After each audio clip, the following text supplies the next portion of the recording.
result ওলাইছে জয় মাত্ৰ ঘোষণা কৰাৰ বাকী আছে গতিকে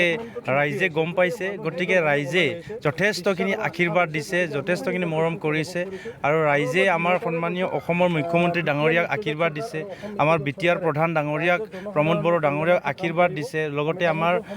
অসমৰ সন্মানীয় মন্ত্ৰীসকল আহিছে MLA সকল আহিছে আমাৰ সন্মানীয় EM MCLA সকল আহিছে লগতে BJP UP AGPৰ প্ৰতিটো